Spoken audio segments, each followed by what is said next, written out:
Bem-vindos a mais um vídeo do canal Conhecimentos da Humanidade. E agora a gente vai falar um pouco sobre o desenvolvimento de almas, almas de luz, almas elementais, podemos até falar dos espíritos de porco.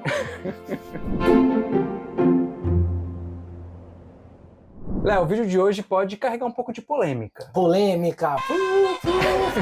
Alerta de polêmica. Alerta de avisos. Então, como o Léo já falou na introdução, a gente vai falar um pouco sobre o desenvolvimento de almas, da vida, de certa maneira, pelo menos como a gente conhece aqui na Terra. Exatamente. E aí a gente tem várias visões sobre isso, às vezes muito diferentes uma das outras, outras até complementares, ou outras até que foram se desenvolvendo a partir de uma base comum. Mas, como o Bruno falou, isso é um assunto que às vezes suscita uma polêmica, porque tem vertentes espirituais que concordam, vertentes que não concordam. E eu queria começar, Bruno, contando uma história muito legal. Eu estava numa época, muitos e muitos anos atrás, que eu acreditava em Atlântida, Lemúria, ETs, Quem nunca? bases subterrâneas, tinha todas essas crenças. E aí aconteceu de eu começar a estudar, a ir mais a fundo nesses temas, estudar mais filosofia, estudar mais ocultismo e começar a descobrir como é que essas coisas realmente funcionavam ali por trás. E nessa descoberta, eu lembro que eu tinha uma frase que eu repetia, que é uma frase que é clichê, todo mundo repete. E a frase é: o universo ele é tão grande, não é possível que só tenha vida aqui. E aí, cara, numa dessas andanças pela vida, eu fui conhecer um amigo meu, que hoje ele fez doutorado na USP, e ele é especialista nessa parte de biologia, de vida e de possibilidade de surgimento da vida. E ele, hoje a gente ainda não sabe como a vida surgiu de verdade na Terra, mas a gente já tem uma boa ideia de todos os fatores que precisam para gerar vida. Quando você fala a gente, não é os panguão aqui. Não, os panguão não. A ciência ainda não sabe. A ciência ainda não sabe. Então, mas o que a ciência já sabe? Vários fatores que seriam necessários para a vida surgir.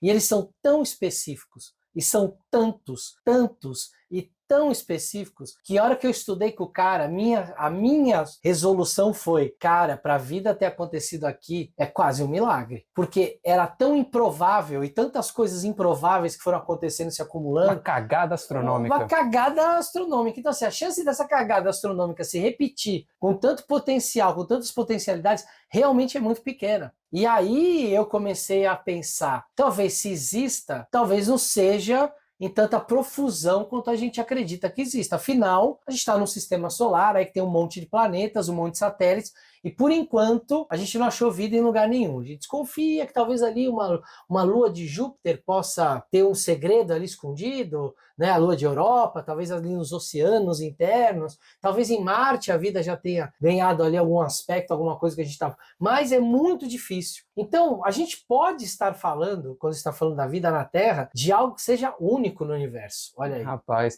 e isso particularmente me dá mais fé de que não tenha sido uma cagada. Que possa ter sido uma coisa mais... uma engenharia mais divina ali. Alguma coisa assim, com um objetivo, sei lá, alguma coisa nesse sentido, do que só uma cagada. Mas aí é crença minha, aí cada um na sua loucura. Outro dia eu vi na sua maionese, gostei dessa. Viajar na maionese. Na sua própria maionese. Bom, e aí, diante disso, nós temos uma visão que é bastante comum na espiritualidade, como você falou, não é única, mas conforme você vai estudando algumas coisas mais espíritas e mais espiritualistas, você eventualmente se depara com isso.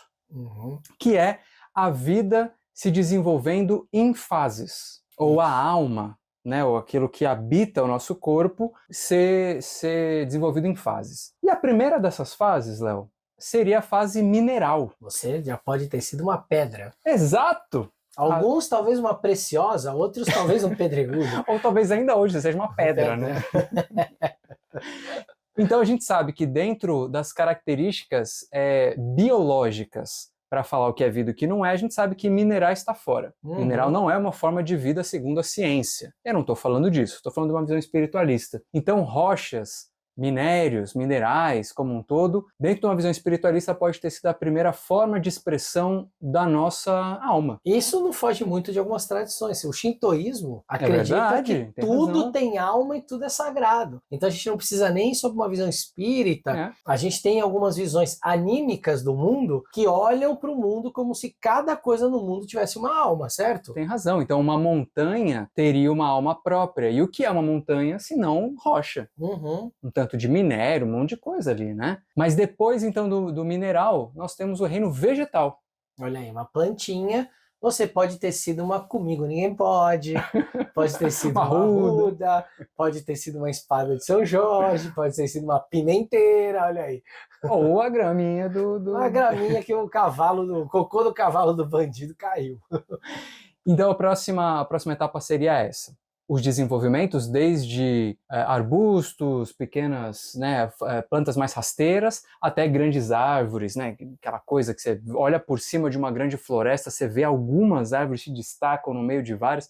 Enfim, não que a altura seja mais ou menos desenvolvida, mas os vários tipos de expressão dentro da essência de cada alma, sei lá, se expressaria no reino vegetal de diversas maneiras também. É isso aí. Certo? Então a gente tem esse avanço do reino mineral para o reino vegetal, e depois do reino vegetal, o que seria? O reino animal. Olha aí seria um animal mesmo, tipo cachorro, gato, porco.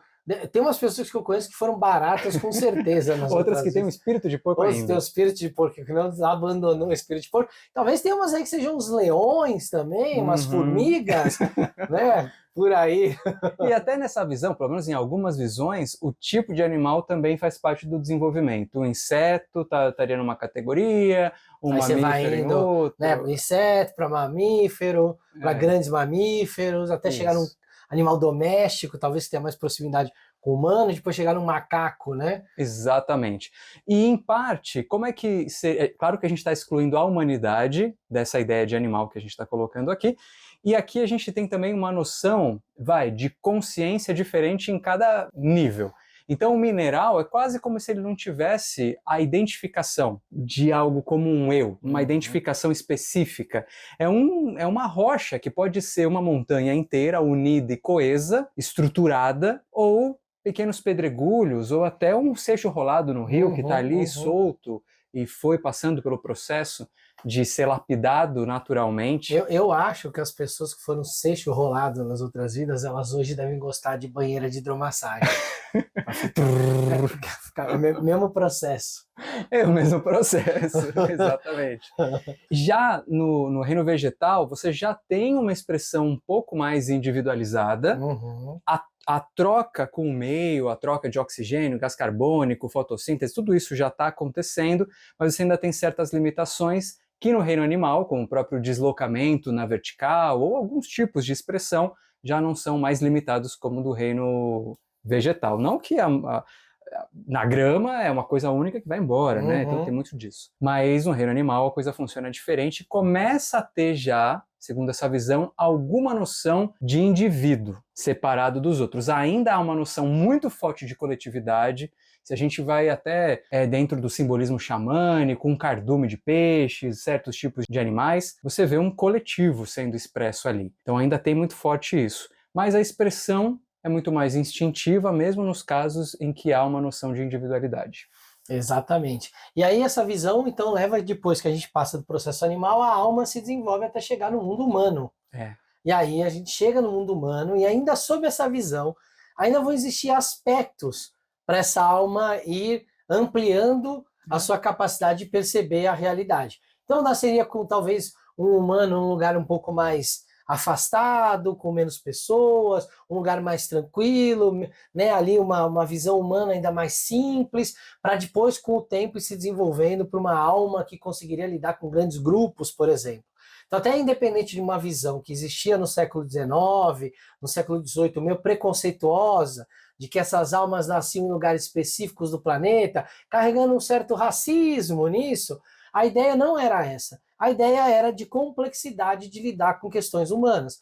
Então pode ser que o cara tenha nascido no interior lá de um país da Escandinávia, numa tribo com 10 pessoas lá, que vivem lá os esquimós lá, e aí é isso, ele está lidando com menos conexões para conseguir ampliando a consciência dele de uma maneira mais delicada, até que ele possa escolher depois uma vida mais futura, se ele vai querer ser um monge lá isolado numa montanha, ou se ele vai querer viver em São Paulo às 6 horas na Sé. Aí ele vai ter muitas conexões para fazer. Exato. E em algumas visões, esse desenvolvimento também tem a ver com o desenvolvimento de faculdades especiais, específicas, e também de chakras. Olha aí. Então você está ali com o chakra básico, aí vai subindo, subindo, subindo, até ter uma expansão que nos leva para uma próxima etapa, que seria algo que a gente não consegue ainda ter noção, mas um ser humano mais iluminado, algo que não é nem mais ser humano, que já conversa com o todo e tudo mais. Seria já um desprendimento dessa realidade, onde ele conseguiria observar uma realidade muito mais ampla, além do corpo físico dele. É isso aí. E aí, Léo, existem também os intermediários de cada nível, de cada grupo, e também até intercâmbios grupais. Então você tem, por exemplo, os elementais da Terra como possivelmente uma transição que não acontece no mundo manifesto, mas talvez em outro plano de existência, enquanto está saindo do mineral e indo para o vegetal, você tem um tipo de ser, um tipo de criatura. Exatamente. E aí você tem um tipo de elemental.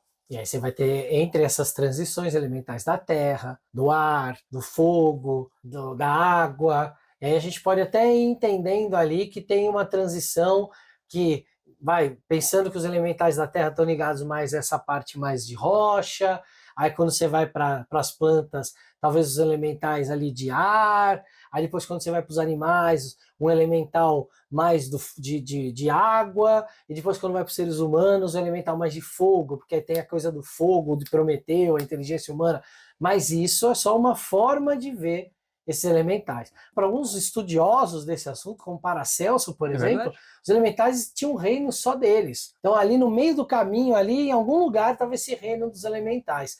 Outro lugar que a gente observa essa divisão é que no hermeticismo, não no hermetismo, no hermeticismo tem um livro chamado Kybalion, e nesse livro chamado do hermeticismo, chamado Kybalion, em que lá eles fazem as divisões de alma hominal, alma mineral, e eles vão tendo essas divisões até que tem uma pré-alma hominal, que seria essa alma humana, para depois chegar à alma humana também. Então, olha só, tem vários lugares que a gente vai ver essas divisões, né? Eu acho duas coisas dessa visão, Léo. E aí agora, Bruno falando aqui, independente do conceito e da ideia que a gente quer passar para vocês. Por um lado, eu acho interessante a ideia de desenvolvimento, porque sempre traz aquela coisa, preciso continuar me desenvolvendo. Por outro, eu acho que ainda esconde um pouquinho desse preconceito, antropocentrismo. Pode ser. Então o ser humano, ele é mais desenvolvido do que um leão? Ou mais desenvolvido do que uma sequoia? Mas aí quando a gente entra nisso, desse antropocentrismo, a gente vai acabar até extrapolando essas visões. Porque aí a gente vai, por exemplo, começar a abarcar uma teosofia, que fala que o homem está no centro de tudo. A gente vai começar a abarcar filosofias mais humanistas, escolas como o próprio humanismo, que vão falar do homem como centro de tudo. Então a gente vai ter várias escolas de filosofia na história humana que vão acabar tendo essa visão, além dessa visão de almas que evoluem. Porque aí existe a visão também de que a alma humana ela já nasceu como a grande alma do universo. E que as outras almas são almas que ficam transitando entre esses reinos. Que ficam transitando entre os reinos? Isso, então a gente tem visões de trânsito, né, de que vão evoluindo, e a gente tem visões de estacionamento. Não, se é rocha, é rocha. No shintoísmo, basicamente é isso, né? O que é aquilo e tem aquela função no universo. Não vai ficar passeando por aí evoluindo. Mas quando a gente pega algumas visões espíritas, ou espiritualistas também, a gente vai ver que tem algumas que acreditam numa escada de evolução. É verdade. Então eu acho isso arriscado. Eu entendo a ideia, até gosto de algumas coisas nesse sentido, mas acho arriscado achar que, por exemplo, um peixe é menos e aí foda-se, vamos acabar, porque no fim das contas as almas precisam evoluir para outras coisas. Qual a tua visão? Eu também não gosto muito dessa visão de que você vai subir numa escada até chegar na humanidade. Eu acho que no fundo, o que eu acredito é que tudo no universo tem uma função. Então, talvez a minha visão seja mais shintoísta. Legal. Né? Quem diria? Quem diria? Nasci Para ouvir Léo Lousada dar uma dessa. Então, por que isso? Porque eu acho que não tem nada que é mais importante do que o outro. Porque, sem água a gente não vive, sem planta a gente não vive. Se não tivesse planta aqui no planeta, não teria oxigênio, a gente não estaria vivo e respirando. Então, eu acho que tudo tem uma função. E dentro das funções, tudo é importante. Mas e dentro disso, cada função tem lá a sua alma. Então, a minha alma, ela sempre foi humana. Eu sempre fui humano, sempre me apresentei dessa forma, em qualquer nível que fosse, mas a minha função é a mesma do que qualquer coisa no universo. A gente faz parte de uma grande engrenagem, então não vejo hierarquia. Mas eu vejo que cada coisa tem a sua função e cada coisa é aquilo. Eu não deixo de pensar que não é um pouco utilitarista essa visão? Talvez seja. E talvez o universo seja utilitarista, talvez ele seja, cada coisa tem a sua utilidade. Eu tendo a acreditar que o universo ele tende a ser econômico com a energia. Então, né, ele desfaz uma estrela para criar milhares de vidas, né? Ele não cria do nada, ele precisa de uma matéria-prima para aquilo. Então eu acredito que uma estrela ela tem a utilidade de fazer lá os processos de fissão, fundir hidrogênio com hidrogênio para criar o hélio, e aí depois daí criar o resto da matéria, como aconteceu. Então essa era a função dela. Quando ela acaba de ter a função dela, ela morre e outras coisas ganham função no lugar dela. É utilitarista? É, mas eu acho que o universo, no fundo, ele é um pouquinho utilitarista. As coisas têm a sua utilidade. E a gente quer saber também o que o pessoal acha. Exato, porque essa visão é uma visão muito específica de alguns vieses de espiritualidade. E você já tinha ouvido falar disso? Porque tem gente que nunca ouviu falar disso, dessa teoria de evolução de almas, de reinos. Você já ouviu falar disso? E aí, o que você acha depois de ter ouvido a gente falar disso? Faz sentido? Não faz? É viagem na maionese da galera que fala isso? E ainda quero saber o seguinte, se você já pensou sobre isso, se você já acreditou nisso, se você consegue olhar para trás, olhar para esse momento e fazer uma crítica sobre um pensamento possivelmente preconceituoso que você possa ter tido justamente nisso de, então o ser humano é fodão e o resto não. Eu gostaria de ir por aí também. Uma autoanálise. Pense sobre isso. E deixa aqui nos comentários, a gente quer saber. Certo? Um beijo no seu coração e até a próxima. Esfirras para quem foi esfirras na outra vida.